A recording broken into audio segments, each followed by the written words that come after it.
nos comunican que no solamente está abarrotado, como es visible, este salón de actos, magnífico salón de actos del Centro Cultural de los Ejércitos.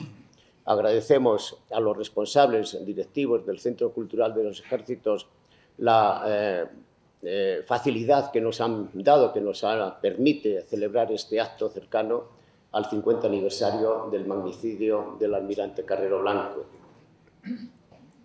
Gracias, decía, por lo tanto, a los directivos, el general Martín, el coronel Aneiros, que lleva toda la parte cultural del centro, y a quienes nos han ayudado y apoyado para la reelección del mismo, al coronel Carlos Vara del Rey, de ilustre raigambre familiar y apellido, y a todos ustedes por su presencia. Decía que es un éxito el acto en sí mismo, porque nos han comunicado que muchas personas, varias decenas de personas, o más de un centenar, se han quedado fuera por no poder estar dentro al ver una vez que se ha completado el aforo. 50 años de la historia de España no es nada, pero 50 años de la presente historia de España es mucho, casi 2 generaciones. Y el 20 de diciembre de 1973, que se conmemorará dentro de exactamente una semana, el miércoles que viene, el próximo miércoles, se conmemora el magnicidio quizá más, se podría decir, o más intencionado, más deliberado o más absurdo de los 5 magnicidios a los que se ha hecho referencia el coronel Vara del Rey anteriormente. El general Prim, Cánovas del Castillo, Canalejas, Eduardo Dato y, por último, el almirante Luis Carrero Blanco. Hay muchos enigmas y muchas cuestiones respecto al atentado en sí mismo. Sabemos que quienes lo ejecutaron y llevaron a cabo fue la banda terrorista ETA, que había comenzado sus masacres de asesinatos y de atentados terroristas sangrientos muy pocos años antes. Pero, sin embargo, que no contaba prácticamente infraestructura ninguna para poder llevar a cabo un atentado de tal magnitud. Y que, sin duda alguna, contó con apoyos internos y externos para poder llevarlo a cabo. A lo largo de este tiempo, de estos 50 años, se han publicado diversas obras relacionadas con el magnicidio, intentando esclarecer y, en algunas ocasiones, ocultar la verdadera significación y acto de quienes han sido verdaderamente los ingenieros del atentado. ¿Qué fue la mano que movía el atentado? ¿Quién hizo el impulso real para el atentado? Y las razones ocultas al mismo. Uno de los libros que trata de desvelar todas esas incógnitas, centrándonos en el inicio de la transición política en España, del régimen autoritario a la democracia liberal, es el libro del coronel José María Manrique. Un libro ampliado de otro trabajo anterior, hace unos años, el Carrero Blanco asesinado, claves de la transición. Eso es precisamente lo que vamos a tratar de desgranar en esta tarde, intentando aportar algunas claves del mismo respecto a quién fue la autoría real de ese propio atentado. Iremos dando paso a todos los intervinientes, moderaré el acto se podrá, a lo largo de una primera intervención por parte de cada uno de ellos, debatirlo abiertamente y después tendremos un turno de preguntas varias para los presentes, si en algo se puede aclarar o alguna cuestión, alguna pregunta al respecto tienen sobre esto. Una vez que termine el acto, en la antesala, al entrar habrán visto que hay unos puestos con algunos libros. Hay unos libros del autor de esta obra, Carrero Blanco asesinado, del coronel José María Manrique, y también hay algunas obras de Ignacio López Bru, 11M, las colacas del 11M, un libro que es una investigación de lo más profundo que se ha hecho sobre el gran atentado terrorista de la Europa contemporánea, moderna, y también algunos libros de Luis Piomo. Sin más, por lo tanto, cedo la palabra al coronel Manrique para que nos haga una disección de su propia obra. Buenas tardes. Gracias al presentador, a todos ustedes, al editor, por darme la oportunidad de publicarlo. Y, en fin, me han presentado. Quiero ampliar un poco para que sepan quién es el que les dirige la palabra. Yo ingresé en el año 68, en el año del Mayo francés. En 1973 estaba en mi segundo año de teniente y el día del asesinato del presidente me llamó mi capitán y pensé que bueno, pues, habría que acuartelarse o algo similar. No, me habían destinado al Sáhara. Lo digo como curiosidad por fijar un poco las fechas y por fijar el hecho de que no se hizo ninguna operación jaula, ninguna medida de restricción de libertades. Y yo viajé aquellos mismos días, en Navidades de aquel año ya estaba en Ayun, sin ningún control. O sea, constato personalmente aquello que muchos han reflejado.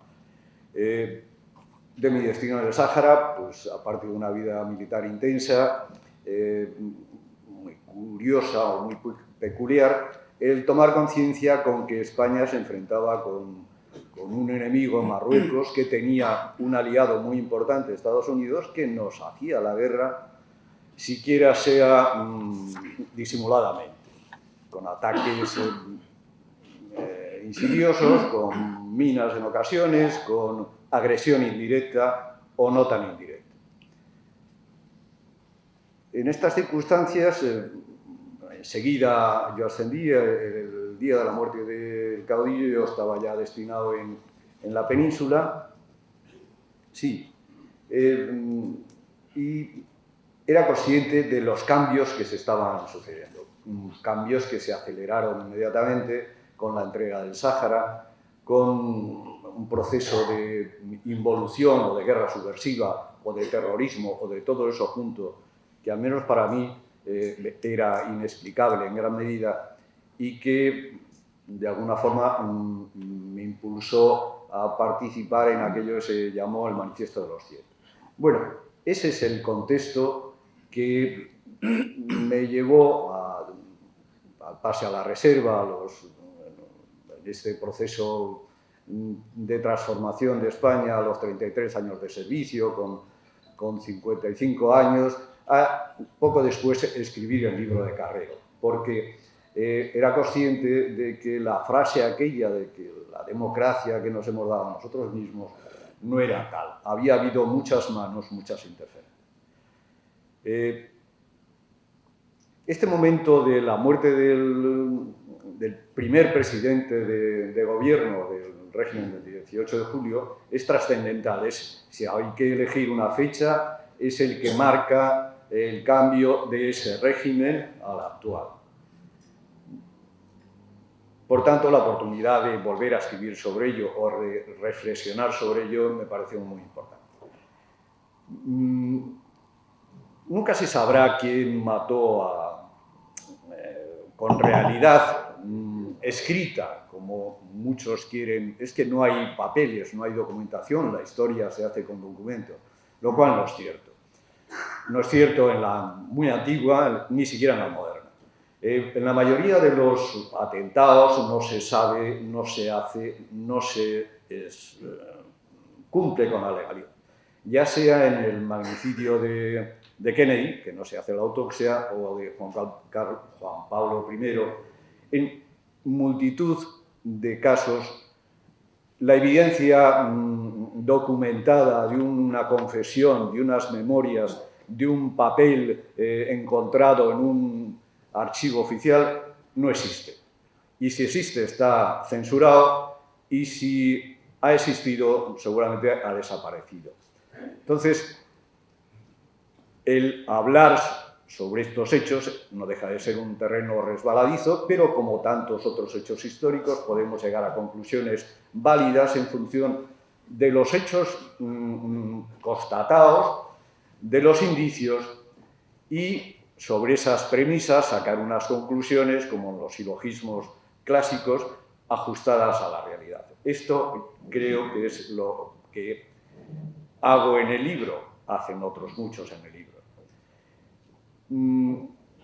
Se trata, como todo magnicidio, de centrar un poco los antecedentes, el contexto, el ambiente, cómo se produce, en qué momento se produce, y luego lo clásico de un crimen, el lugar del crimen, el arma del crimen, y posteriormente a quién beneficia ese asesinato, esa muerte, ese hecho, y cómo se desarrollan los acontecimientos posteriores, porque muchas veces son más claros y más demostrativos de cierta intención, de cierta intencionalidad, lo que pasa a continuación del atentado que lo que se conoce de antes o de durante el atentado.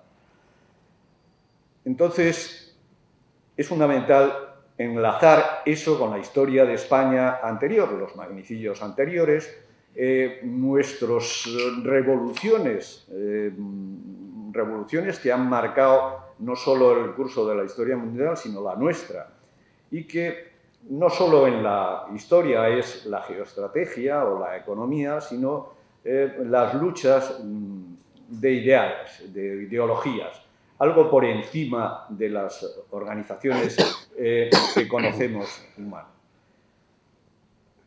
En último extremo, este libro recoge muchos de los datos que han descubierto, que se han constatado por autores anteriores, y otros míos, o al menos que he tenido el acceso a ellos.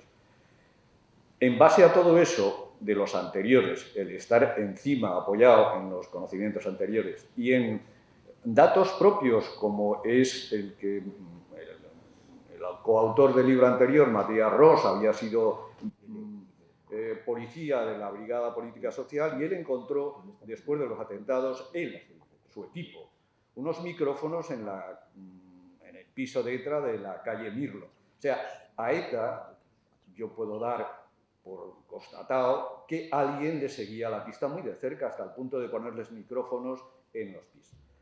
Sobre esa base se puede ir luego a un poco a los antecedentes. ¿Qué había pasado en el mundo, en España, en nuestros alrededores?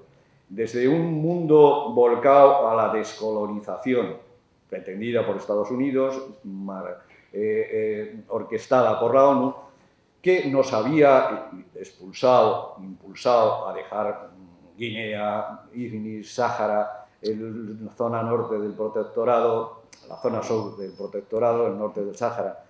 Estados Unidos nos impulsó, empujó a Marruecos a que nos dejáramos el Sáhara. Es importante ello porque la situación de Marruecos los 2 años anteriores, con los 2 magnicidios frustrados que sufre Hassan, condicionan, a mi modo de ver, muchísimo el ambiente en el que se produce. Los autores intelectuales del magnicidio tenían unos objetivos a largo plazo importantes y otros muy urgentes, que era el de Marruecos. Ese contexto se trata, creo que es muy importante, y también el análisis del arma del crimen. Muchos han hablado de la bomba, de la dinamita, del túnel, la precisión con que se hace el disparo de forma que el automóvil sube en vertical, es decir, le alcanza la explosión en el centro de gravedad, no se hace con un disparador desde una esquina a 30 metros mirando de refilón. Eso se tuvo que hacer con un procedimiento de mando a distancia que no tenía ETA. Eso es de los hechos que invalidan más la teoría, el libro de Operación Ogro de los etarras.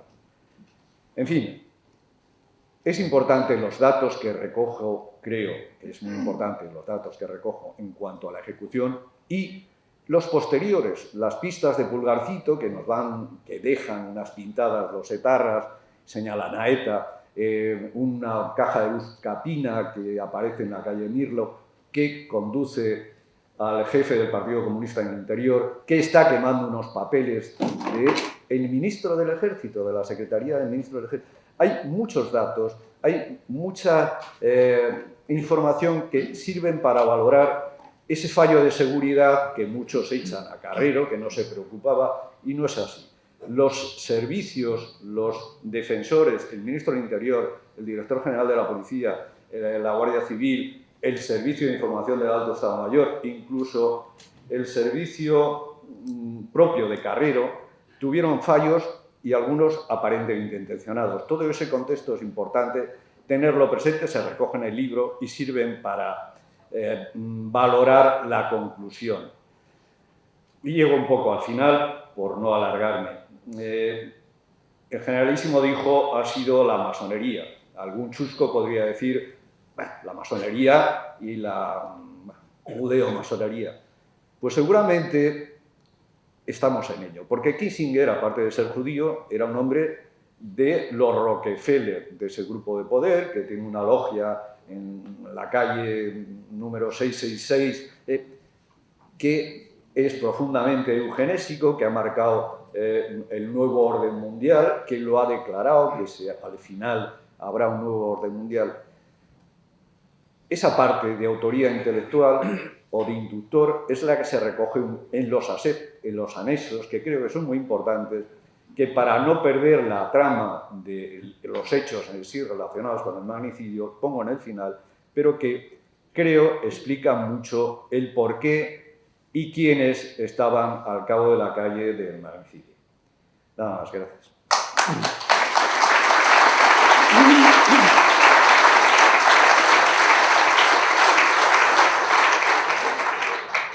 Gracias, coronel Manrique. Nos ha centrado el objeto del debate que vamos a tener ahora con todos los presentes aquí en la mesa, y por lo tanto, para una primera exposición habrá matices que son divergentes, otros coincidentes entre unos y otros.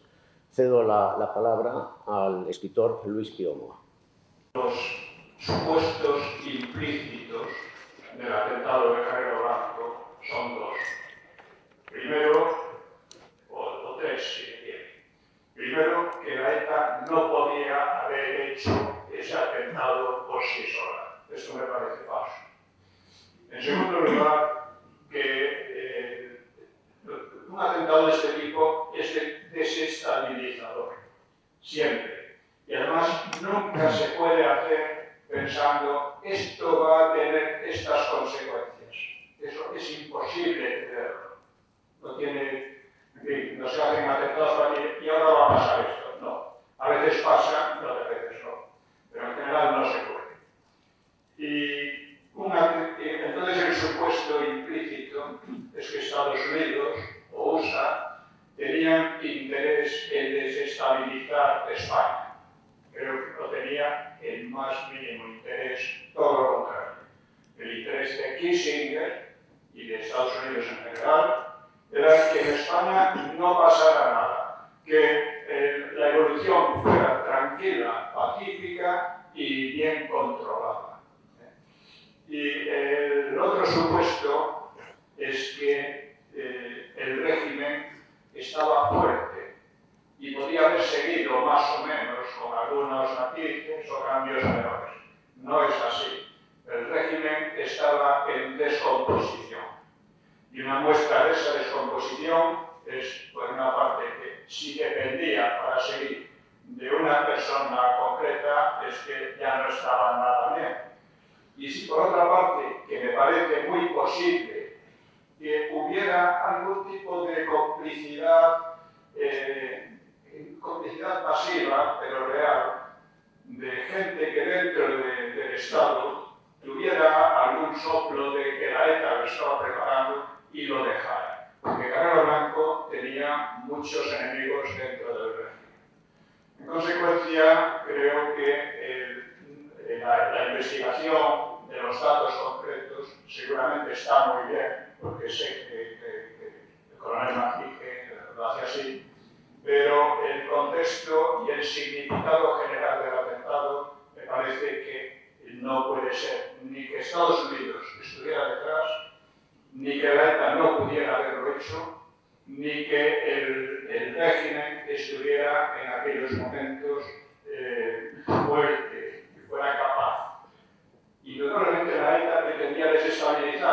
no lo consiguió en absoluto. El régimen siguió con más o menos problemas, pero unos problemas que venían de atrás, y ya hablaremos luego de esto porque es muy importante entenderlo. Gracias. Muchas gracias, Pío Moa, para esta primera síntesis. Cedo la palabra ahora al escritor investigador de una obra muy importante en el proceso de la transición, de los agujeros negros de la transición, 11M, las culacas del 11M, a Ignacio López Duro. ¿Qué hay? Buenas tardes. Bueno, muchas gracias por haberme invitado, Jesús, y a Cosmopolis. Buenas tardes a todos. No soy ningún especialista en la obra, en el magnicidio de Carrero. Me ha interesado mucho, he leído el libro de José María, me parece un libro magnífico y que abre muchas perspectivas, ¿no?, para entender no solo lo que pasó en el magnicidio, sino lo que pasó en España, ¿no? Yo me he dedicado más al 11M, he escrito este libro que citó Luis. También me ha interesado mucho el 23F. De hecho, en mi libro tengo un apéndice de 23 páginas sobre el 23F, que es un diálogo, una reflexión, sobre todo de la obra de Jesús Palacios, pero también de otros autores como Paro Zancada o el coronel Paro Zancada, el coronel Martín Bravo Navarro, interesante, y otras obras. He hecho mi propia reflexión porque me parecía que había puntos de conexión importantes, tanto en el 11M como en el 23F. Ahora yo creo también que también hay un punto de conexión también con el magnicidio de Carrero Blanco. De alguna manera, en esto, a lo mejor llevando un poco la contraria, sin por supuesto tener la razón seguramente, pero al ilustre historiador Pío Moa, yo creo que hay una especie como de hilo conductor, un hilo conductor que es el que nos ha llevado a esta especie de descarrilamiento que es España, ¿no? y que tiene tres hitos fundamentales, que son, pues, curiosamente, primero el magnicidio de Carrero Blanco, después el 23F y después el 11M. Y creo que hay puntos en común muy importantes en ambos, ¿no? En los tres incluso, ¿no? En los tres. Para empezar, hay yo diría una cosa que es muy importante, ¿no? Hay los tres hitos estos atentados, estas desgracias que hemos sufrido, tienen como punto fundamental la politización. Han tenido un punto común que es la politización, pero una politización que está basada en el encanallamiento, ¿no? Porque precisamente lo que se ha hecho, ¿no?, porque se pretendía, en el fondo son golpes de Estado, ¿no? Y se pretendía un determinado, entre otras cosas, ¿no?, son complejos, complicados, pero también se pretendía un objetivo. Y dentro de él, siempre los que de alguna manera han sufrido, o han estado en la parte perdedora, en el caso del almirante Carrero Blanco, el propio almirante y toda una generación de españoles. En el 23F creo que algo importantísimo como ha sido el ejército. Yo tengo mi teoría personal, ¿no? Creo que el 23F se hizo, entre otras cosas, para de alguna manera neutralizar al ejército y evitar que pudiera cumplir su mandato constitucional, que está en el artículo 8º de la Constitución, que es defender la unidad de España. Y después, por supuesto, pues el 11M, ¿no? El 11M, pues todos sabemos que ese encadenamiento se basó en que se hizo una tesis, ¿no?, en la cual pues, se dijo que si los atentados los hubiera hecho ETA, pues ganaba el PP, y si hubiera sido el PSOE, si hubiera sido los islamistas, ganaba el PSOE. Desde el principio se hizo toda una serie de cosas que después, como todo el 11M ha sido una mentira terrible, ¿no?, pues la mentira mediática, la mentira política llevó al mayor extremo que se puede llevar, porque en el fondo se provocó una especie como lo que de alguna manera he llamado una guerra civil de baja intensidad, en la cual pues, los que otrora fueron vencidos trataron de humillar a los que de alguna manera fueron vencedores, que en realidad no era así, no debería haber sido así desde la transición, pero eso es algo de lo que se han encargado siempre pues, la izquierda y los partidos nacionalistas, ¿no? De que siempre se actualice esa guerra civil porque quieren seguir ganando. Bueno, ya seguiremos hablando de ello.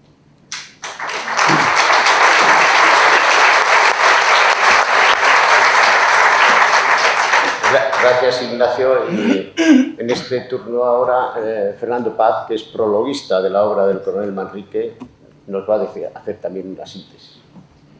Vamos a intentarlo.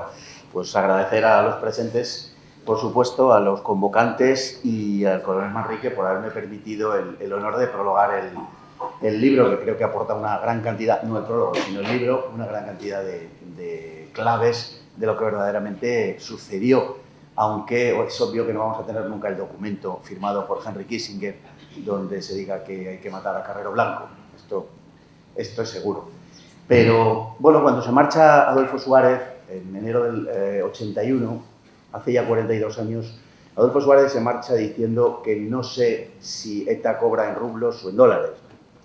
Yo personalmente creo que ese debate, en mi opinión, está superado. Hoy en día entiendo que el debate está más centrado, respetando todas las posiciones, no faltaba más, pero en qué medida la CIA estuvo detrás del atentado. Es decir, que los norteamericanos lo sabían es materia poco dudosa.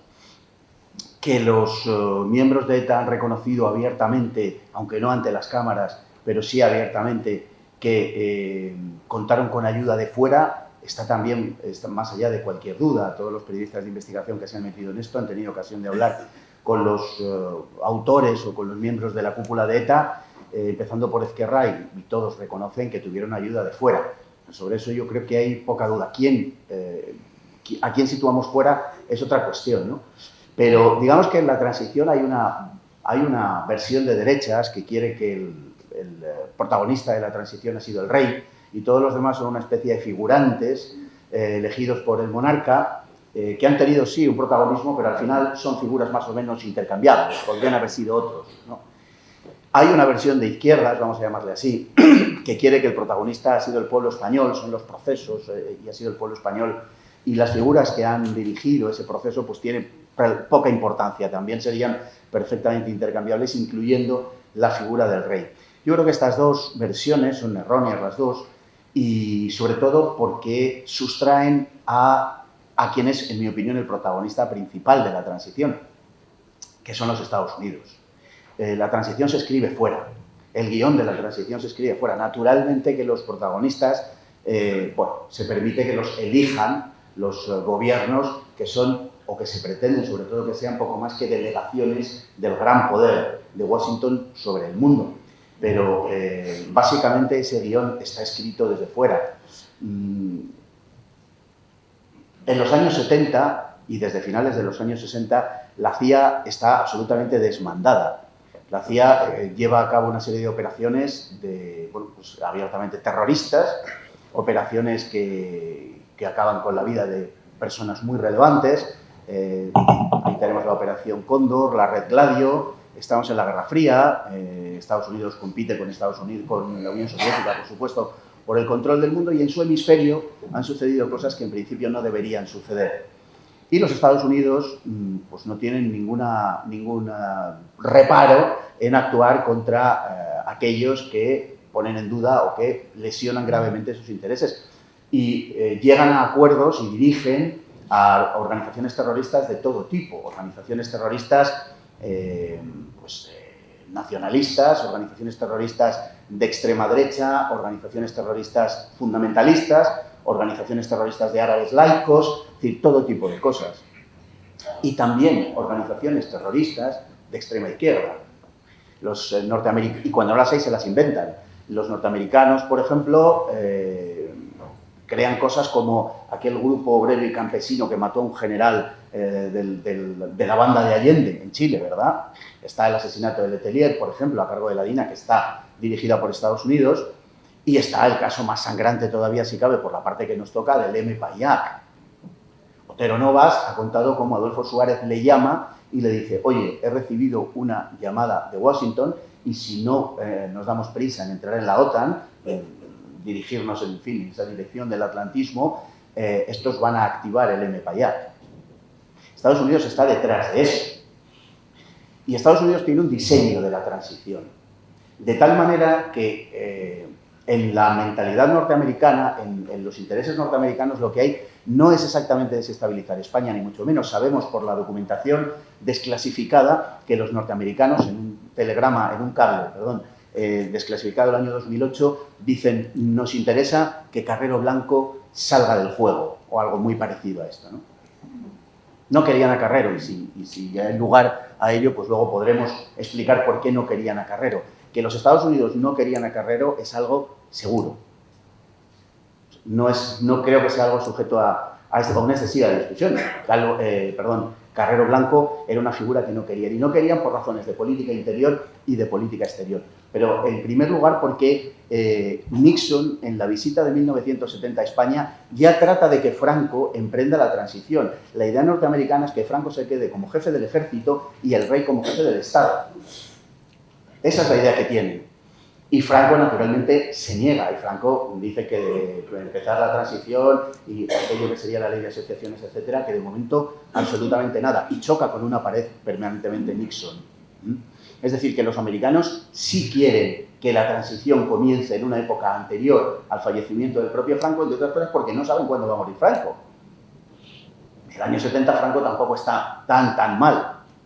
De manera que hay un interés norteamericano evidente, y el protagonismo de los Estados Unidos en el proceso de transición es algo que se nos ha sustraído, y es probablemente la razón por la que nos cuesta más pensar que Estados Unidos efectivamente estaba detrás de esto y considerarlo como algo que pudiera estar inserto en eso que ahora se llama la conspiranoia. Pues no, Estados Unidos desde el comienzo de los años 50 está con el régimen y con la oposición. Está con los dos. Y Estados Unidos es la razón por la que en España tenemos hoy el régimen que tenemos. Tenemos un régimen asentado en tres patas que están diseñadas por los norteamericanos, que son la corona, el socialismo y el nacionalismo.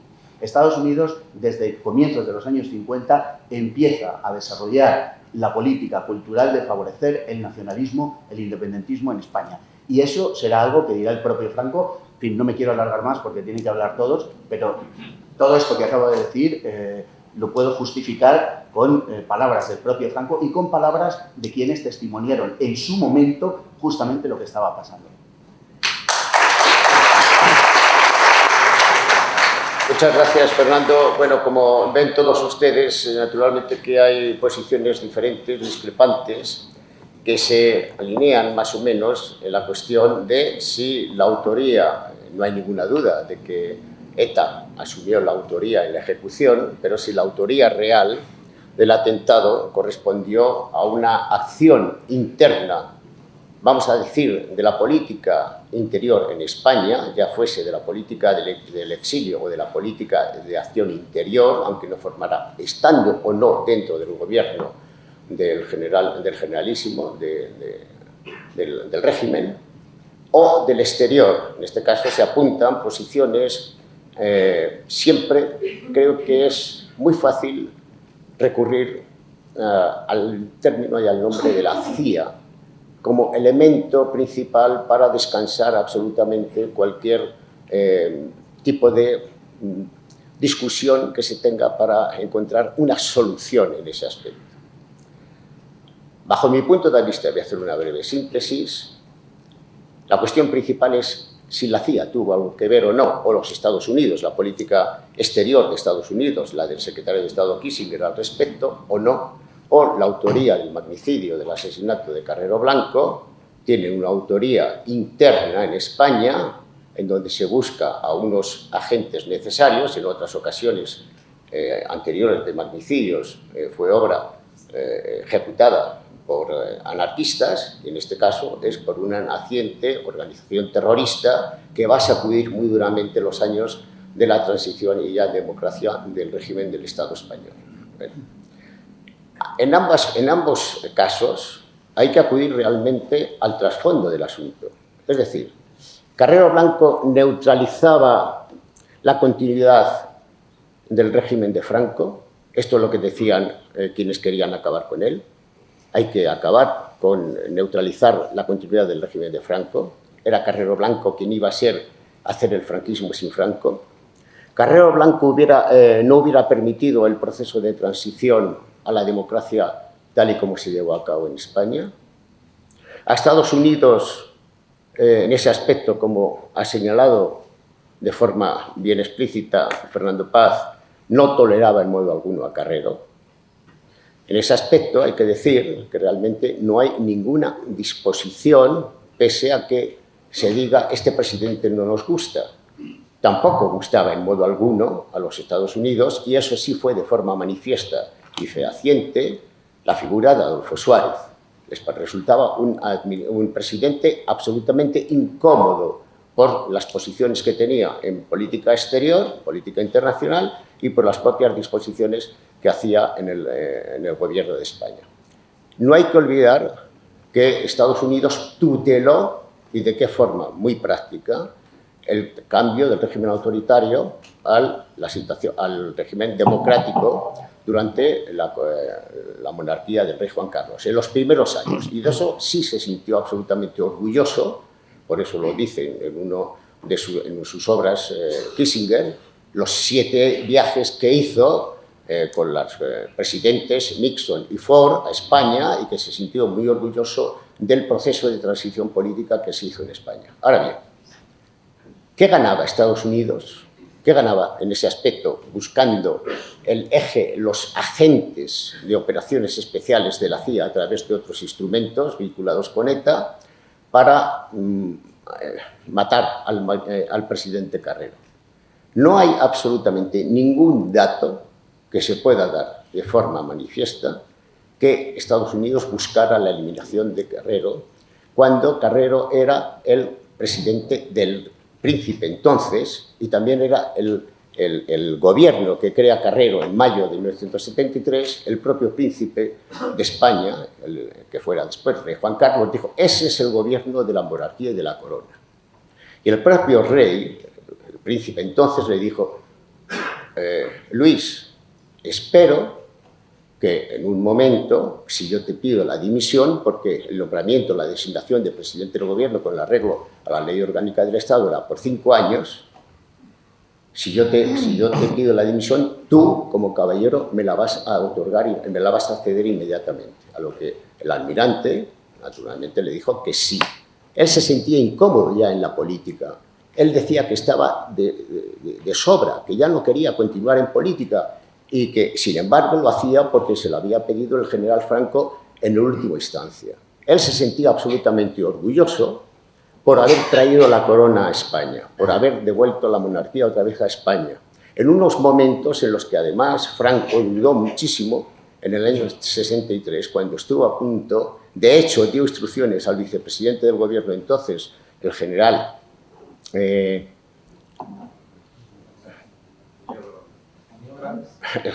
Muñoz Grandes, muchas gracias, el general Muñoz Grandes, de que llevara a cabo el proceso de regencia en España. Luego, el hecho de magnificar que la figura de la CIA, que el eje del asesinato, del magnicidio de Carrero, transita sobre una acción exterior, cuando no hay ninguna, desde luego, motivo que lo pueda justificar y explicar, más que a lo largo de la diversa historiografía que hemos estado viendo durante estos años, para decir que eso descansa en la autoría real de que Carrero Blanco fue asesinado por la CIA, y con eso nos quedamos todos mucho más tranquilos. ¿Y por qué no órganos o personas, entidades que figuraban dentro del proceso político que se iba a llevar a cabo inmediatamente después, en los años siguientes? ¿Y por qué no personas que estaban vinculados con órganos, con medios, tantos que fuesen de los servicios operativos, de los servicios de seguridad o de inteligencia entonces? ¿Y por qué no operativos también de diversas entidades que podían ser, antes se ha hablado de si era capaz o no alguien de poner un tipo de explosivo en una forma u otra, o un C4 que solamente podía ser de manufactura norteamericana? En Y todas esas preguntas que nos hacemos pueden tener un patrocinio, pueden tener un padre interior, que es realmente donde se cuece el asesinato del almirante Carrero Blanco. Lo que sí tengo, por los años de investigación al respecto, es que a los Estados Unidos el asesinato, la muerte de Carrero Blanco, no le convino en absoluto, porque no ganaba nada en ello.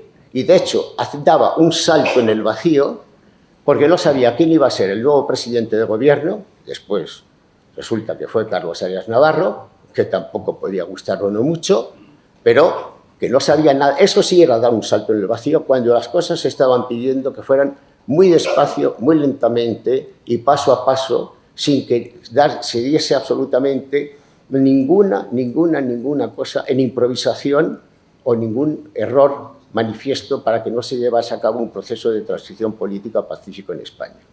Dicho esto, entramos en el debate vivo y, por lo tanto, yo sí insto, aquí nos podemos interrumpir unos con otros, y en este aspecto vuelvo a hacer la palabra al coronel Manrique, ahora en síntesis y breve, porque no estamos en una conferencia. Coronel, por favor. Bueno, pues seré muy sintético. Una cosa es lo que dicen las personas, los estados, y otra cosa es lo que hacen. Estados Unidos dice que no quería una transición y hemos tenido una transición, una guerra subversiva, la más sangrienta de Europa, porque de verdad, si se publicaran los datos, no teníamos parangón. O sea, una cosa es lo que dicen y otra cosa es lo que se hace. Que no querían una transición violenta y rápida, y fue rapidísima y violentísima. Y en España se ha hecho, en los 2 últimos siglos, por no decir 3, lo que ha querido el mundo sajón. Primero era Inglaterra y luego ha sido Estados Unidos. Y para mí la prueba del algodón, primero, de que no lo hizo ETA, es la detonación. Hablando de explosivos, no tanto el explosivo como la precisión en el disparo. Y eso a 30 metros, como un señor desde aquel extremo de la sala, no puede atinar en qué momento pasa un coche que ve de refilón por encima de la carga mal pintada en el suelo. Eso es imposible matemáticamente, es un número de probabilidades tan alto que no acierta nunca. No le toca al Gordon jamás. Y además, la prueba del algodón de que beneficiaba a Estados Unidos es que en vida de Franco, el rey entrega el Sáhara contra la legislación interna, contra la legislación internacional, y se fuma un puro. Quiero decir, ¿eso a quién le convenía? ¿A España no? ¿A Europa? ¿Le convenía a Estados Unidos? Que es el que hoy en día está apoyando la ocupación del Sáhara. En fin, creo que es bastante palpable. Hay más indicios, pero bueno, para mí esos son los importantes. Bien, ¿Fernando o Pío? Pío, venga. Los podemos interrumpir ordenadamente, ¿no? Bueno, ¿se oye? Sí, sí. ¿Se oye? Sí, aquí mucho se te oye. No, mire, evidentemente a USA nunca le gustó el régimen de Franco. Nunca. No era un régimen del estilo de los que USA quería implantar en todos los lugares que fuera posible. Tampoco es verdad que USA tuviera tal poder que prácticamente dominase todo el mundo, ni remotamente. O sea, tenía en sus barbas a Fidel Castro, que le estaba tocando las pelotas, por decirlo de una manera vulgar. Y lo sigue teniendo, en todas muchas cosas, ¿no? Y tenía que Franco rompió la cuestión del embargo a Cuba y negoció con los cubanos, etc. Ahora, ¿por qué USA tuvo que tragar con el franquismo? Por una razón fundamental, estratégica. España era la retaguardia del sistema defensivo europeo frente a la Unión Soviética. Y eso más que otras muchas cosas. Y había otra razón. Es verdad que USA siempre estuvo trabajando con los grupos de oposición, pero los grupos de oposición en España no eran nada. El único grupo de oposición real era el Partido Comunista, que tampoco era gran cosa. Cuando se produce el asesinato de Carrero Blanco, nos encontramos, primero, con que el régimen está en descomposición, y ahora vamos a verlo brevemente. Y en segundo lugar, con que la oposición no tenía fuerza, no pudo aprovechar aquel asesinato para nada, para nada. Se metió debajo de la cama, literalmente, porque no se lo esperaba. El atentado de Carrero destrozó por completo, entre otras cosas, toda la campaña internacional que estaba montando el Partido Comunista en torno al llamado juicio Miluno. Las cosas son complicadas. Es más, hay que tener en cuenta, siempre se olvida un tema esencial. El régimen de Franco nunca se proclamó franquista, ni carlista, ni siquiera democrático, no, ni siquiera monárquico, en principio, porque sí, monárquico, pero al final lo que decidiera Franco. Pero se proclamó católico. Es decir, católico no solo confesionalmente, sino políticamente, lo cual es una cosa muy complicada. Bueno, llega el Concilio Vaticano II y echa por tierra toda esa fundamentación ideológica del franquismo. Se acabó. Usted no es un Estado católico, usted está lo que quiera, pero esto se acabó. Las cosas irán por otro lugar. Es el Vaticano, y no USA, quien hace que gran parte de la Iglesia apoye a los comunistas, a la ETA, a los separatistas, etc. Son ellos, es gran parte de la Iglesia, no debe olvidarse, porque hay una situación general. En el Vaticano II se decide el diálogo con los marxistas y no con los franquistas. El diálogo se aparta de los franquistas y se dirige a los marxistas. ¿Por qué? Porque había la sensación de que la Guerra Fría la estaban ganando los comunistas. Había muchos datos que prácticamente decían que tenía que ser así. O sea, en Vietnam, un pueblo mínimo estaba desbaratando por completo a la gran superpotencia capitalista. Un pueblo, como decía Ho Chi Minh, en las actuales circunstancias, un pueblo, aunque sea pequeño, dirigido por un partido marxista-leninista, puede derrotar cualquier agresión, cuando lo estaba demostrando. A lo largo de aquellos años, en África, en Asia, etc., muchos países se inclinaban más bien hacia el bloque soviético, aunque no entraran en él. Y había otro fenómeno todavía más llamativo, y es que en las universidades de USA, de Europa, etc., la rebeldía juvenil tomaba un tinte marxista o marxistoide. Esto, claro, era un problema de fondo, porque si un sistema se encuentra con que la juventud a la que está preparando para que mantenga el sistema se revela contra ese sistema, pues da la sensación de que el sistema no tiene futuro. La Iglesia cometió un enorme error entonces.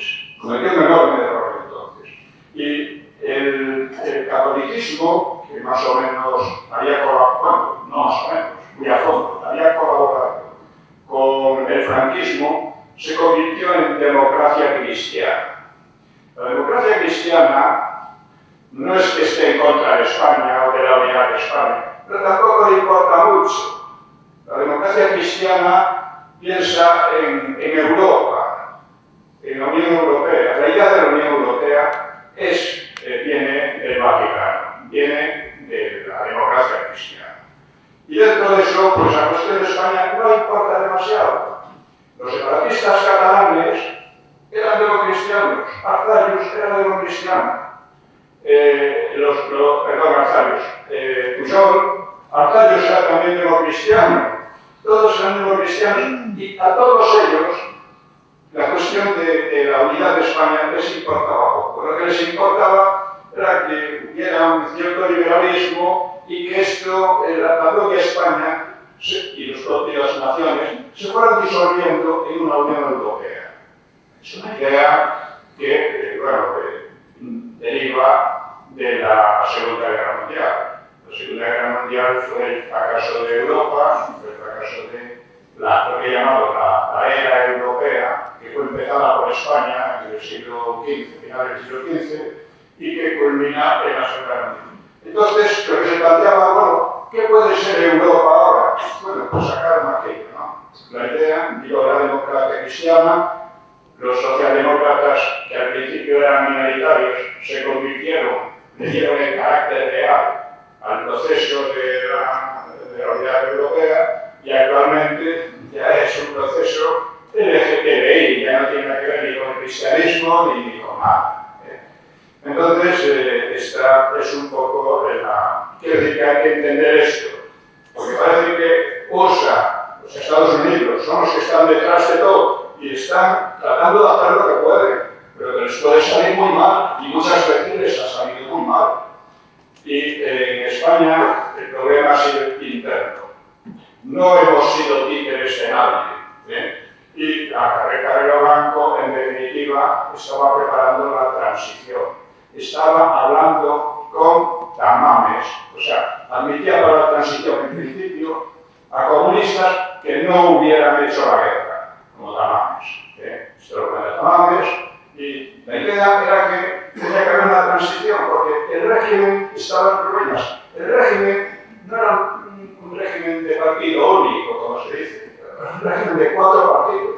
Llamaban familias, pero eran partidos. Cada uno tenía su organización, su prensa, etc. O sea, los carlistas, los franquistas, etc. Y que en aquella época, cuando era de Carrero, estaban en la greña unas familias con otras.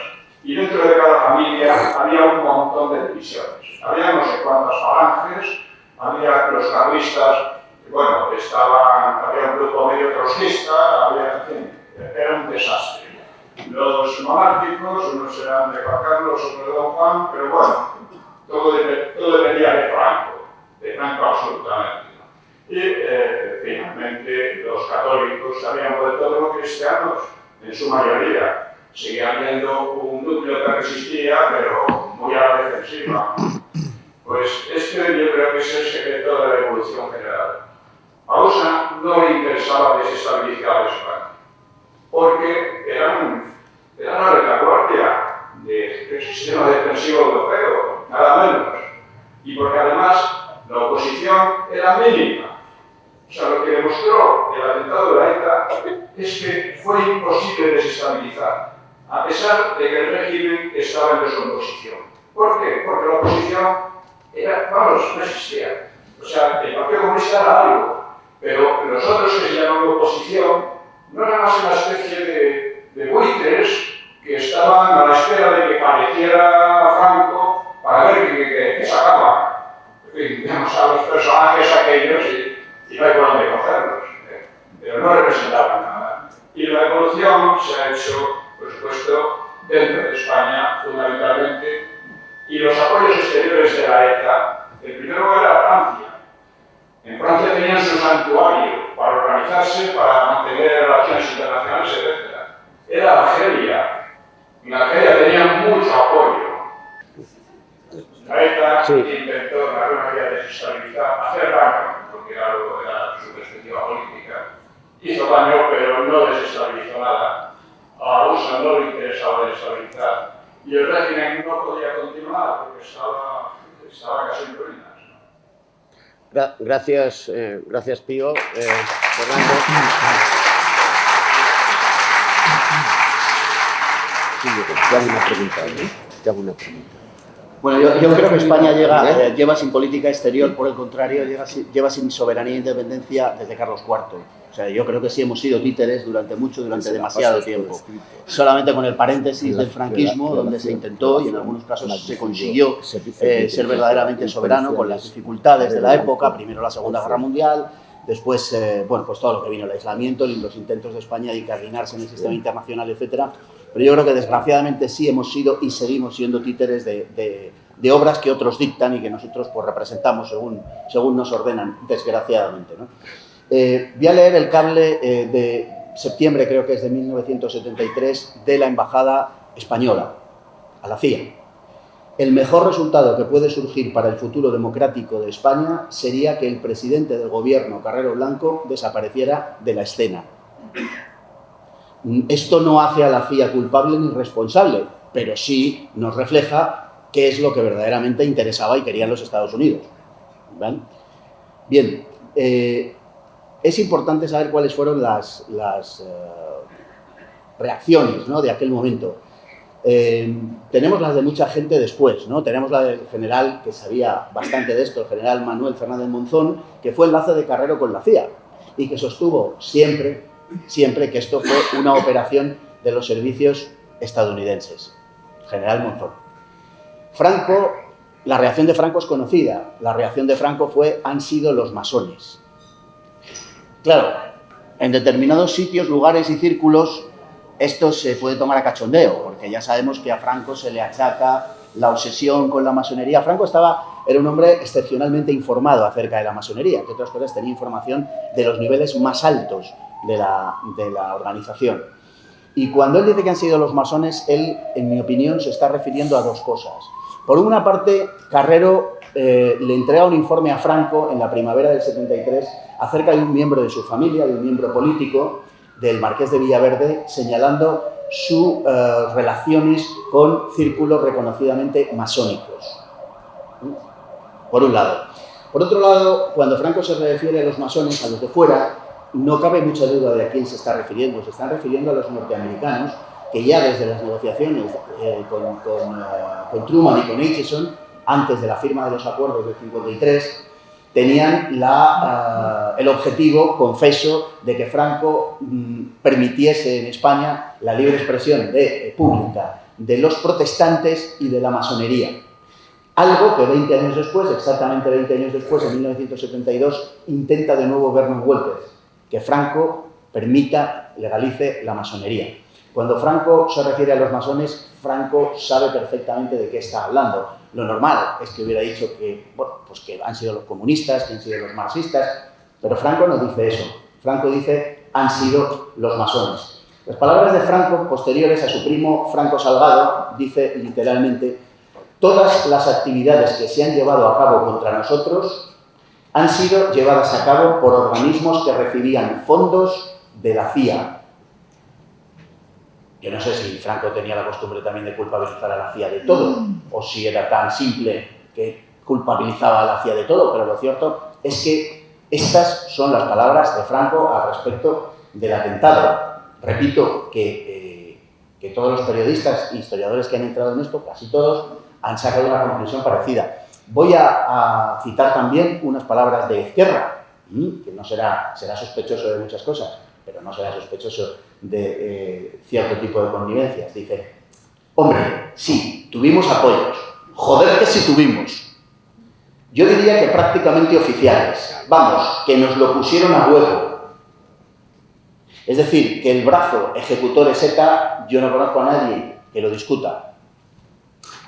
Que ese atentado encajaba con los deseos de un país que estaba dirigiendo, de una gran potencia, que estaba dirigiendo el proceso y que pretendía, claro que no desestabilizar España, sino todo lo contrario, dirigir ese proceso para que no se desestabilizara, me parece evidente. ¿Por qué para Estados Unidos desplazar a Carrero no era desestabilizar España? Por una sencilla razón, porque para Estados Unidos, entre otras cosas, la presencia de Carrero reforzaba el PC, reforzaba el discurso del Partido Comunista.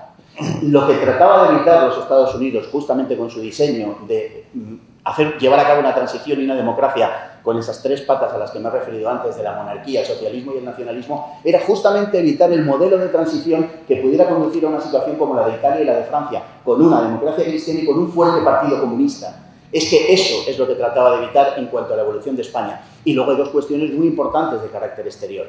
Carrero Blanco no renunciaba al programa nuclear y a la aplicación del programa nuclear con carácter militar, por una parte. Y eso convertiría a España en una especie de Francia en Europa, otra Francia, no lo querían los Estados Unidos. Además de esa cuestión que tiene que ver, lógicamente, con la soberanía nacional, es que Carrero quería negociar la cuestión de las bases, quería renegociarla sobre unos principios distintos de los que hasta entonces regían y, desde luego, sobre algo muy diferente de lo que sucedió después, pero no mucho después. Es que tampoco disimularon tanto. Es que cuando Arias Navarro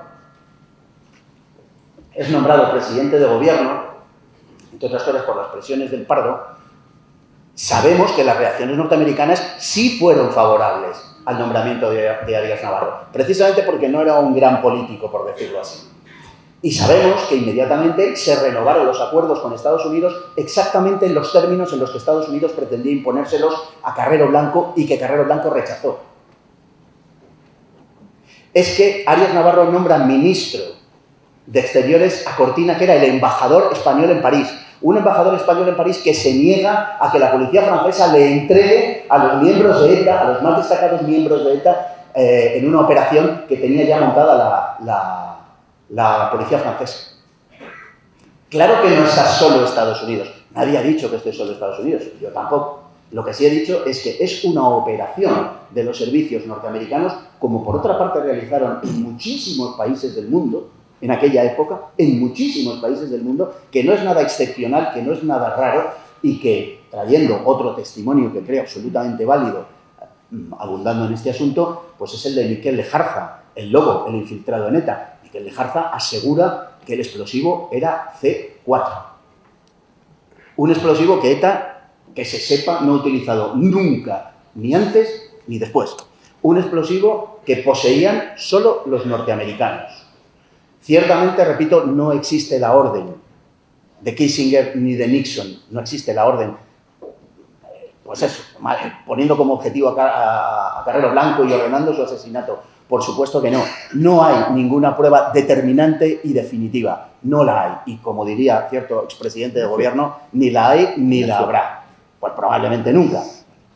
Pero hay una cantidad de indicios que son sencillamente abrumadores. Indicios de tipo político y de tipo material.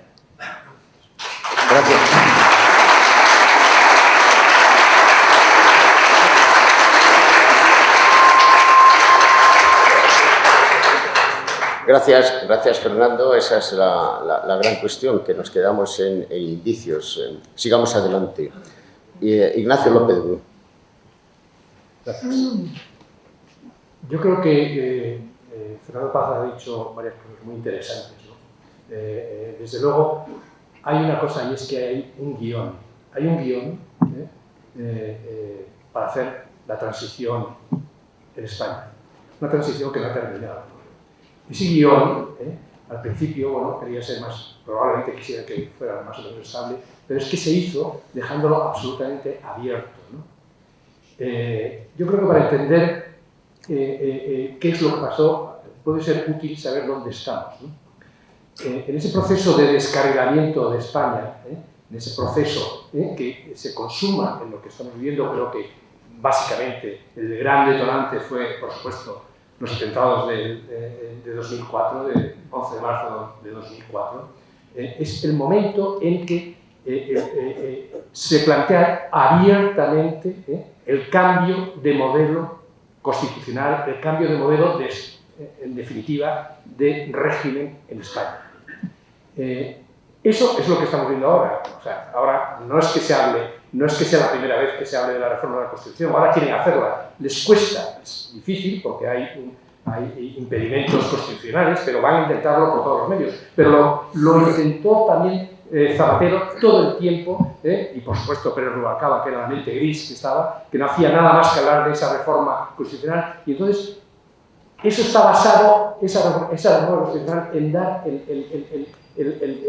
por decirlo de alguna manera, el apoyo legal a todo ese proceso del fondo de destrucción de España y de crear un modelo de España que, por supuesto, en contra del artículo 2 de la Constitución, que es la unidad de España, ¿no?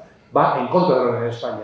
Y entonces, ese proceso es un proceso en el cual se quiere cambiar, sobre todo la Constitución, en varias cosas, pero lo fundamental en lo que es el Senado. Esto es una cosa que siempre estaba, desde el 2004 se le debatió incluso en el Consejo del Reino, todo ese tipo de cosas, pero nadie, siempre que pedían en el Partido Socialista, queremos la reforma de la Constitución, nunca decían qué, porque en el fondo lo que estaban diciendo, queremos una reforma que sea aparentemente un nuevo Estado federal, pero en el fondo era un Estado confederal en el cual se iba a utilizar sobre todo lo que es el Senado para convertirlo en una Cámara territorial, pero una Cámara territorial no votada, por supuesto, por el pueblo español, sino que simplemente serían las asambleas legislativas de las autonomías, y que además tendría derecho de veto, que asumiría todas las competencias que había adquirido hasta ahora, que eran todas prácticamente, y que además tendría derecho de veto con respecto al Congreso para cualquier cuestión que se relacionase con las autonomías, que es ni más ni menos que todas las cuestiones. Esto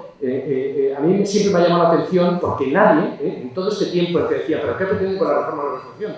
Por cierto, Rajoy, que en muchas cosas fue perdonable, creo yo, porque traicionó muchas cosas a su electorado, sin embargo, la única que hizo bien es que no siguió ese guión de prestarse a hacer la reforma de la Constitución. Él siempre se reía y decía, ¿pero qué queréis reformar? Eso yo creo que es lo que le valió el que le quitaran del medio, ¿no? En ese momento, ¿no? Bueno, pues esa reforma de la Constitución es una cosa muy importante porque es ya el momento en el que bueno, pues en España lo tiene. Y que además no es incompatible, sino todo lo contrario, con lo que, porque va a ser no un Estado federal, sino un Estado confederal, con lo del encaje de Cataluña y el País Vasco, es decir, con la asunción de que van a hacer ellos mismos sus propias constituciones para ser pues, semi-independientes. Esto, curiosamente, digo que me sorprende que nadie se haya fijado a fondo, o sea, de los periodistas, etcétera, pero hay un libro fundamental que es que lo describe perfectamente cuál es ese escenario, esa hoja de ruta, que es un libro de Ramón Jáuregui, que se llama El país que seremos, dice el país que seremos, y ataros los machos si no lo somos, ¿no? Bueno, pues ahí describe perfectamente todo ese proceso. Todo eso, yo he escrito algunos artículos para escribir que le llamo el reformatorio constitucional, porque es donde lo quieren meter, en un reformatorio. Bueno, digo que esto es el objetivo final al que se quería. Y entonces, esto nos puede ayudar a ver qué es lo que ha pasado antes. ¿Cuál era el guión? Pues el guión, en el fondo, era este. Es un guión que a lo mejor se empieza, como decía Fernando Paz, se empieza en los años 60, cuando con tu Gobierno de Múnich y todo esto, bueno, pues es que, por supuesto, la CIA estaba ahí metido, o sea, que yo no niego en absoluto que Estados Unidos haya tutelado totalmente este proceso, aunque este proceso creo que tiene unas patas internas muy importantes, que por supuesto pueden haber sido apoyadas y pueden haber sido paralelas a Estados Unidos, pero que hablaremos luego de ellas, ¿no? Pero lo que desde luego pretendía es que vemos desde el inicio que eso apuntaba a lo que tenemos ahora. Es curioso que cuando se hace la Constitución, el anteproyecto de reforma de la Constitución, antes de la Constitución, el anteproyecto de reforma, en el año 78, precisamente dice que plantea este modelo de Senado elegido al 90% por las asambleas de las autonomías, y no solo eso, sino que además es que describe que en el artículo segundo decía que se fundamentaba, la Constitución estaba fundamentada en la unidad de España, y ni más ni menos decía que en la solidaridad entre sus pueblos. Esto es algo que es llamativo, porque eso no puso ningún pero, ninguno de los ponentes de la derecha, ni Fraga Ibarne, ni Rodrigo Miñón, ni Pérez Llorca, ni Gabriel Cristeros, a ese proyecto. Eso después se cambió, pero ahí se estaba apuntado ya claramente a lo que se quería. No voy a alargar, pero todo lo que ocurre con el 23F y con el 11M, y si tengo después la ocasión, demostraré cómo en el 11M fundamentalmente se apunta a esto, ¿no? En una famosa alocución que hizo Iñaki Gabilondo, ni más ni menos que a las 11:30 de la mañana, leyó un texto escrito de 5 minutos increíble, es una parte importante de mi análisis en el libro, en el cual precisamente está planteando un cambio de régimen, es un envite, un cambio de régimen, le está no planteando, sino casi ofreciendo de una manera con un chantaje encubierto, porque no hacemos una cosa en la cual hay unos chantajes y conspiraciones internas impresionantes, pero ahí se refleja perfectamente todo eso, que todos estos hitos han tenido como objetivo el llevarnos a la España en la cual estamos ahora, que es esta España a punto de desaparecer.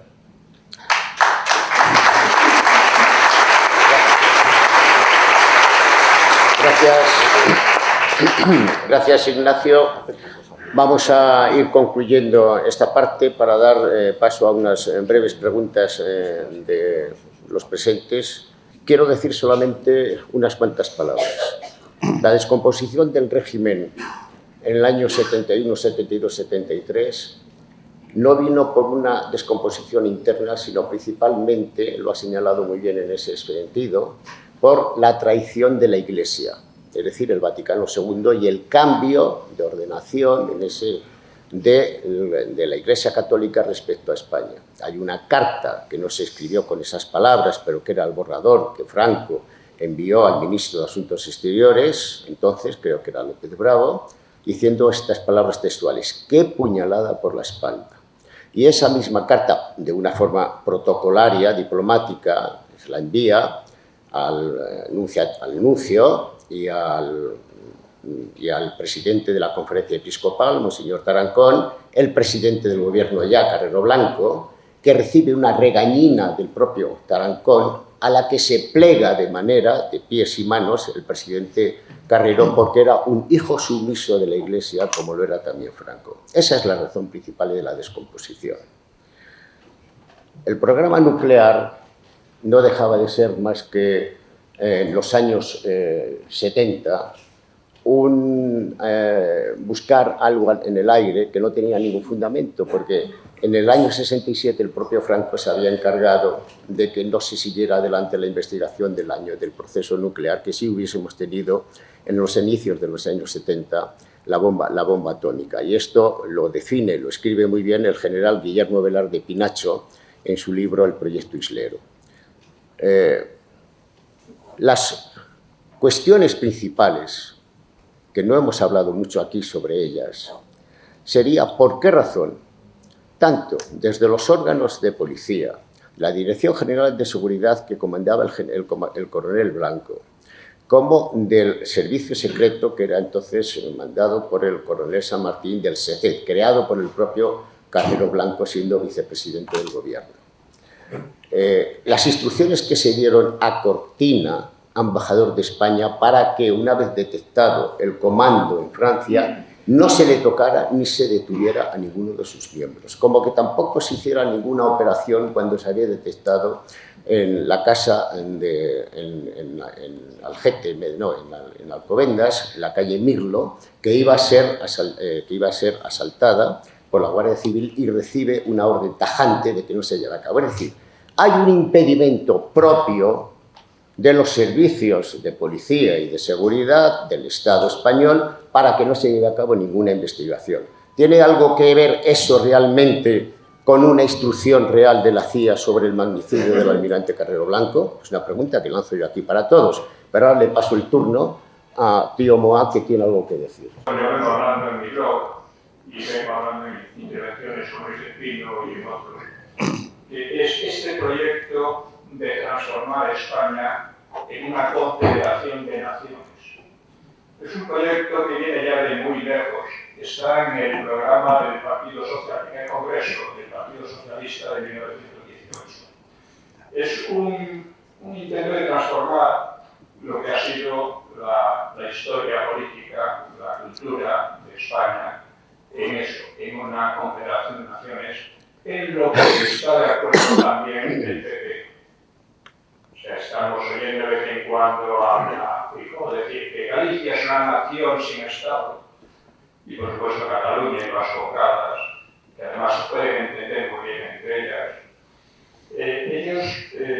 Este es un diseño, es un proyecto, es el que tiene también el PSOE, pero que, insisto, es compartido hoy por el PP. Esto es un tema esencial, porque, como digo, viene de lejos, ha dado lugar, primero, a la destrucción de la Restauración, que fue un régimen de libertades, casi democrático, ha dado lugar a la destrucción de la República en lo que tenía de democrático y ha dado lugar a la guerra civil. Y ahora nos está llevando a una situación extremadamente peligrosa. Bueno, pues insisto, este es un arreglo de que Ignacio lo haya dicho porque es un punto clave del que nadie habla. Hay muchos puntos clave de los que nadie habla. En cuanto a la cuestión de la CIA y demás, bueno, vamos a ver. Evidentemente no hay documentos, pero claro, si no hay documentos es una maravilla, porque podemos especular lo que queramos, podemos sacar conclusión. Los políticos dicen muchas veces cosas contradictorias, los testigos dicen cosas contradictorias, podemos interpretarlo como nos parezca. El hecho real es que la ETA pudo haber hecho aquello, lo pudo haber hecho. O sea, eso de que voló el automóvil de una manera casi científica no tiene nada que ver. Ellos iban a volar el coche, les salió por pura chamba, que vieron en el momento, pero nada más, pero no podían ni plantearse eso. Yo recuerdo un coronel, una vez en una feria del libro, me dijo que había utilizado un explosivo que tenían los rusos y los americanos. ¿Vale? Y que lo tengan ellos no quiere decir que no circulen por ahí. Ahora estamos viendo armas que mandan los norteamericanos a Ucrania y que aparecen con Hamas, y que aparecen... O sea, esto no significa nada. Que lo tengan ellos, que lo hayan fabricado ellos y que traten de tenerlo en exclusiva, no quiere decir que lo consigan. Las armas funcionan por ahí y de mil maneras. En cuanto a... pudo hacerlo la ETA, pudo hacer perfectamente, porque también se olvida otra cosa, y es la sensación de seguridad que había en España en aquella época. En aquella época se oía una explosión y la gente pensaba que era un tubo de escape de un coche, ¿no? Lo pensaba, joder, una va a aceptar y nada por el estilo, ¿no? Que te podría contar algunas anécdotas sobre estas cosas.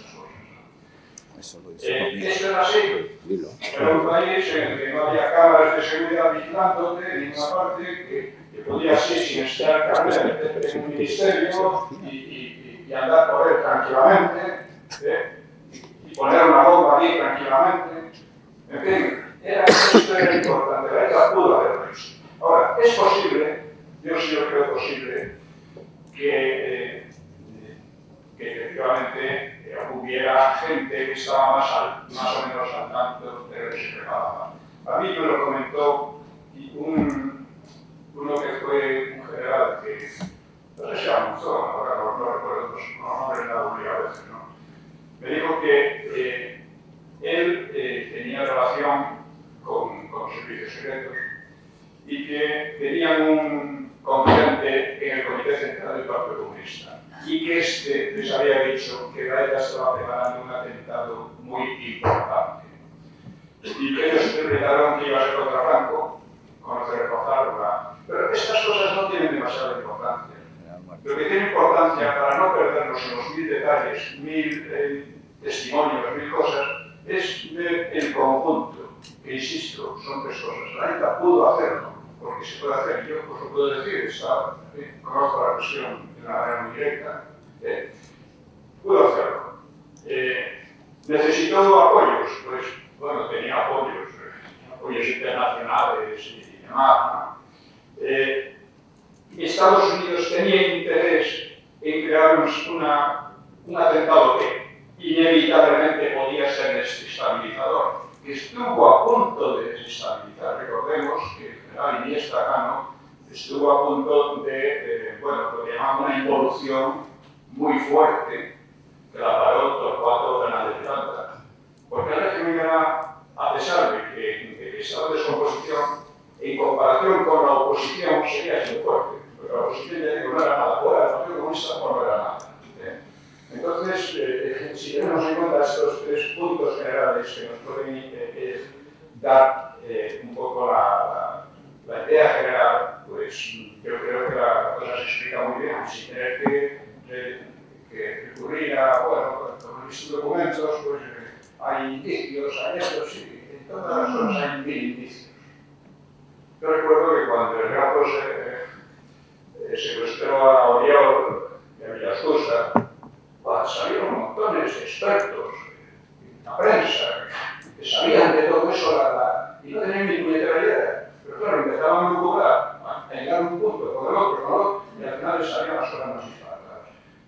creo que aquí pasa algo por el estilo.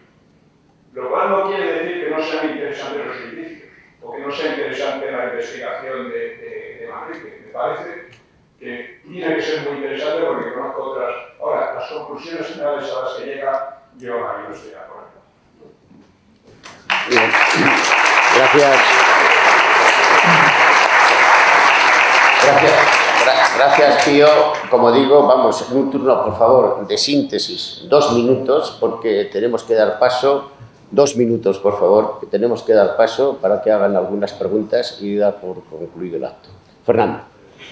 Bueno, nada, apuntar simplemente, decir que el proyecto Islero se abandona en 1981 y que en el 87 Felipe González, cuando ya los americanos han situado sus peones convenientemente al frente de la nación y se han deshecho de Adolfo Suárez, por cierto, digo que en el 87 Felipe González se unió al Tratado de No Proliferación de Armas Nucleares. Bueno, con respecto a Monzón, le he citado antes y es Monzón precisamente el que subraya que todo fue un plan orquestado y que todo fue un plan dirigido desde atrás por la CIA. El problema de Carrero Blanco, lo que representaba para Estados Unidos era un intento, digamos, de soberanismo, es decir, de independencia nacional para España, que era muy peligroso porque eso es lo que siempre ha molestado a los Estados Unidos. No la condición ideológica del régimen, sea el que fuera, eso le da igual. A los Estados Unidos le da absolutamente igual y además me atrevo a decir, hacen bien. Y a Estados Unidos lo único que le interesa es que el país en cuestión, el Estado que sea, no sea un impedimento para sus planes de política exterior. Hemos visto lo que han hecho, no creo que haga falta recordar la trayectoria, porque además no tenemos tiempo, con Saddam Hussein, por ejemplo, sin ir más lejos. Saddam Hussein se lo cargan después de ser su amigo del alma, porque se oponía a Irán, y se lo cargan cuando Saddam Hussein tiene veleidades de caudillaje en la zona del Próximo Oriente.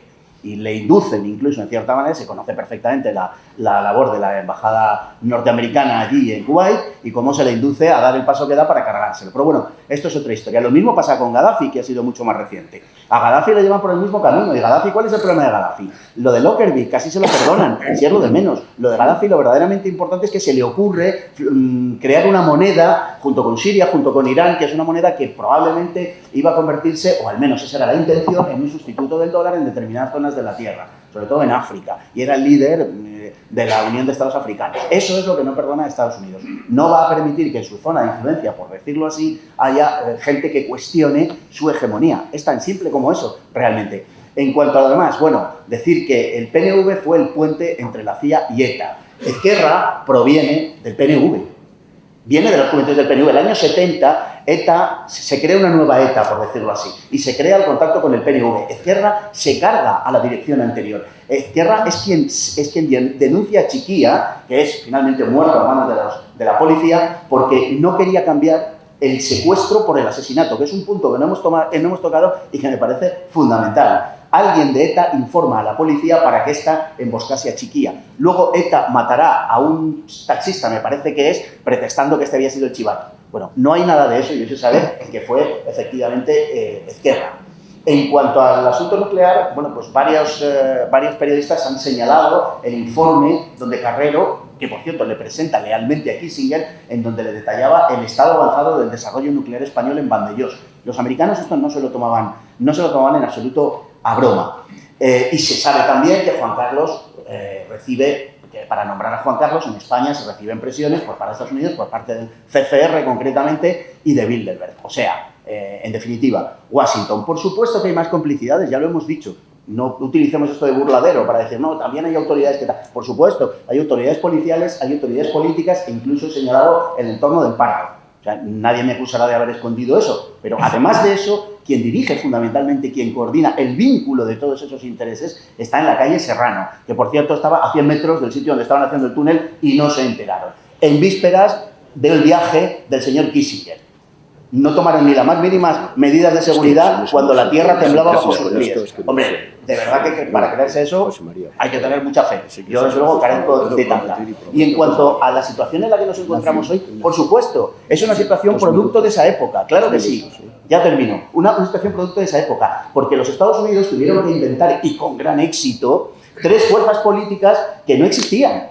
¿Cómo pasamos? No nos resulta extraordinariamente extraño, de verdad, que pasemos del franquismo, que pasemos en fin, todos vimos, algunos, no todos, pero casi todos los que estamos aquí recordamos las colas que se formaron para ver a Franco, en fin, y cómo se le recibía en todas partes y el fervor que suscitaban los españoles y tal. Joder, pues muy poquito después resulta que la gente va y vota al PSOE. Es una cosa verdaderamente fabulosa. Los americanos fueron capaces de inventar las tres fuerzas sobre las que iban a levantar el nuevo régimen, que era una monarquía que era cualquier cosa menos popular, una monarquía que solo quería Franco. Esa es la realidad, porque entre los monárquicos incluso estaban divididos, dejemos ya de lado a los carlistas. Entre los monárquicos borbónicos estaban los juanistas y los juancarlistas, y los juanistas eran bastante más que los juancarlistas y tenían más solera. Es decir, se tuvo que inventar el juancarlismo porque no existía, y fue exitoso, hay que reconocerlo. Tuvieron que coger un partido socialista que no existían, que eran un grupo de sevillanos, que no existía porque el Partido Socialista eran unos jubilados masónicos que residían en México y a los que nadie hacía caso hacía décadas.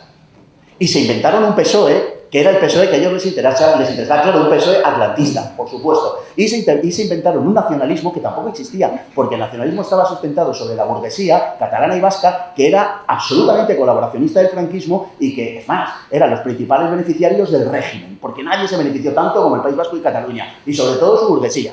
Es decir, tuvieron que inventar todo un régimen casi de cero, y la verdad es que les funcionó. Claro que ellos buscaban la estabilidad. El problema es que Carrero Blanco no era la estabilidad. Carrero Blanco era inflexibilizar a un régimen que precisamente hacía aguas y seguir un camino por el que no se iba a ninguna parte y que además dentro de la oposición favorecía al PC, favorecía al Partido Comunista. Esas son las razones por las que Estados Unidos toma esta decisión. No hay, repito, no es que haya solo indicios, no. A ver, hay documentación y me he referido precisamente a los documentos, a algunos de los documentos existentes y he hablado de cables, y he hablado de declaraciones, etc. No, por supuesto que hay documentación. Lo que digo es que no existe el papel firmado por Kissinger o por Nixon diciendo que hay que matar a Carrero Blanco, sencillamente, pero documentación hay para enterrarnos a todos. Y creo que es, indiciariamente, creo que es abrumadora. Lo que pasa es que, repito, que no existe la prueba. Tampoco existe un papel, un documento, diciendo que los partidos y sindicatos de izquierda tienen que formar checas y, sin embargo, creemos que existieron las checas, ¿verdad? Y que torturaban y mataban a la gente. Bueno, pues, oiga, es que en la historia no siempre está el documento que uno busca, ni muchísimo menos. Creamos la historia y escribimos la historia en gran medida a partir de actos de fe y de indicios. Y, por supuesto, esos indicios sustentados en documentos. Sinceramente, creo que la evidencia documental, de verdad que lo creo, que es abrumadora a favor de la implicación norteamericana. Otra cosa es el grado al que llegó la implicación norteamericana. Eso sería lo discutible, en mi opinión. Pero que Estados Unidos tenía conocimiento de esto y que Estados Unidos, como poco, no hizo absolutamente nada para pararlo porque le venía bien, y creo que modestamente ha demostrado que le venía bien, según sus propias palabras de ellos, creo que es poco discutible.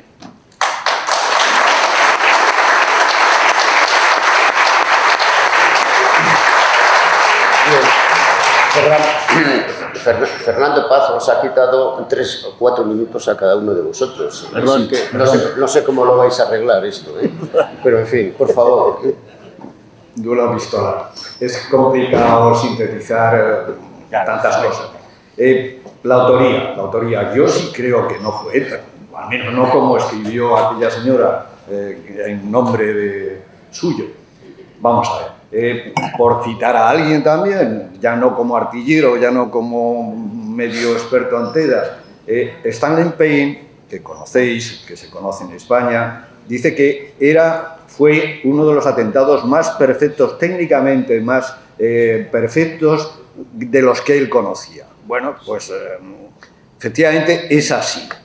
Y que fue la CIA, lo dice también gente como el juez del Olmo, aquel que luego lo dijo a Interview y por ahí está.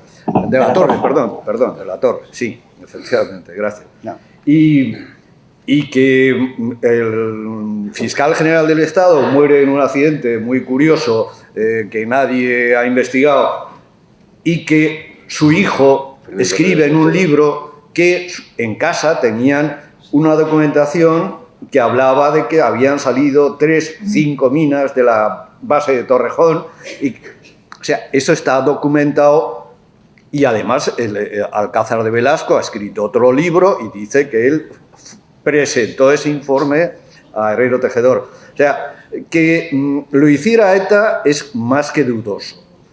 Que hiciera el túnel ETA y que el portero, que era policía armada, no dijera nada cuando se le caían los tabiques, cuando mató a su hija casi, es más que dudoso que no solo que lo hiciera técnicamente, sino que todo lo que se hizo, todo lo que se movió, se lo facilitaron.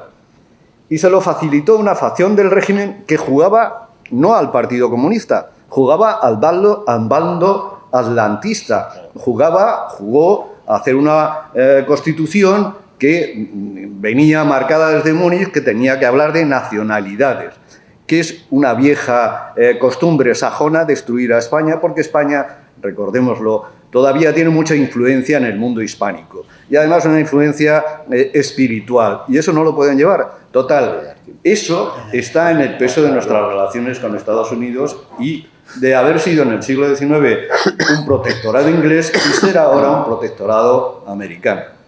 Perdón. Gracias. Gracias, José María.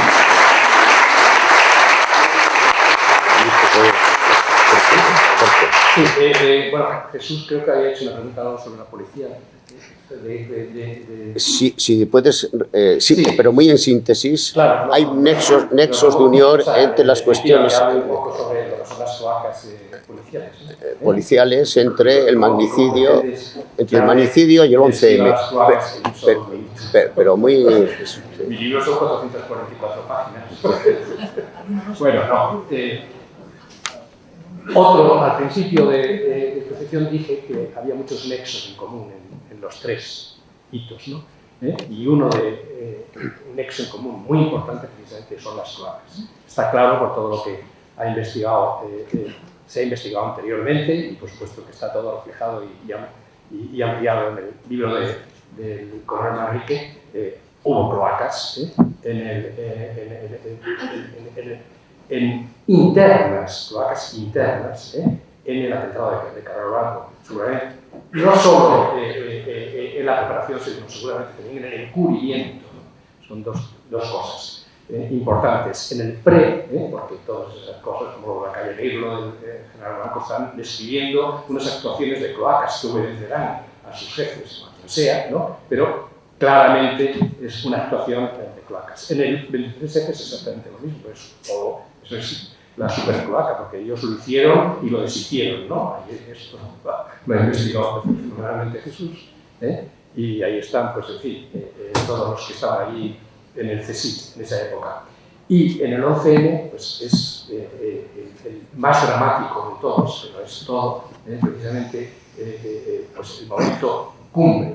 ¿Qué son las cloacas? Bueno, hablar de las cloacas es simplemente decir, bueno, hay todas las fuerzas y cuerpos de seguridad del Estado en España y en muchísimos sitios, pues están de alguna manera, pues tienen sus corrientes, están indicados, por ejemplo, en la Policía Española, en la Fuerza de Seguridad Española, pues desde la época ya después de la transición, pues se crearon cuando vino el Partido Socialista, pues creó su propia policía, que venía del grupo de Pablo Iglesias, que de la fundación,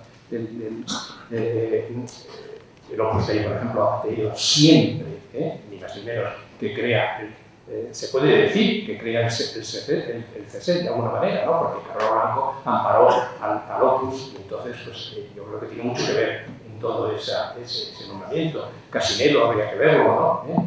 Pero esto, Fernando Mújica lo describía muy bien cuando hablaba de esas banderías que había dentro de los fuerzas de seguridad, y entonces decían, son clanes, ¿no? Entonces había pues, el clan de Chamartín, el clan del PSOE, habla del clan de Valencia, es el clan del Opus Dei, que está pues, con Cotino, con Jaén, con todo esto, que tiene unas partes muy importantes en lo que es, por de pronto, todo lo que es, no solo el encubrimiento, por ejemplo, de lo que se hizo, que no se investigaron los trenes exactamente igual que no se investigó el arma del crimen en lo de Carrero, en el 11 eso fue sangrante, todos lo conocemos, destrucción de trenes, etcétera, de pruebas, ¿no? Pero no solo en lo que es el encubrimiento, sino también en algo tremendo y terrible, que es en crear un atentado de bandera falsa ex post, que no es tal, que es el de los moritos que nos han contado, que no tiene nada que ver con el 11, ¿no?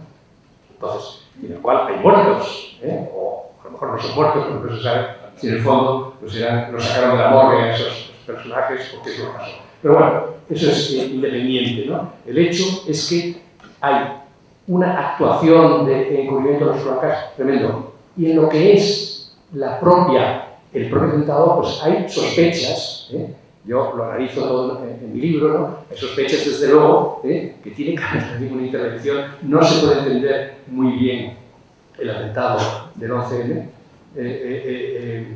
Puede que haya habido apoyo exterior, desde luego nada que ver con Marruecos, Francia puede ser, Estados Unidos incluso hasta puede ser, ¿no? Pero no es entendible si no hay una cabeza rectora que son seguramente cloacas internas, ¿no? Bueno, todo esto desgraciadamente es algo que nos ha ocurrido en España, que es que nos han querido llevar por un sitio y quien nos tenían que defender, pues no sé, no hablo en general, por supuesto, estoy hablando, hay gente dentro de las fuerzas de seguridad y las fuerzas absolutamente honestas y en general son absolutamente honestas, pero puede que haya unos grupúsculos que obedecen a intereses muy concretos, que son los que nos han llevado a la España que... Gracias. Bien, Ignacio, muchas gracias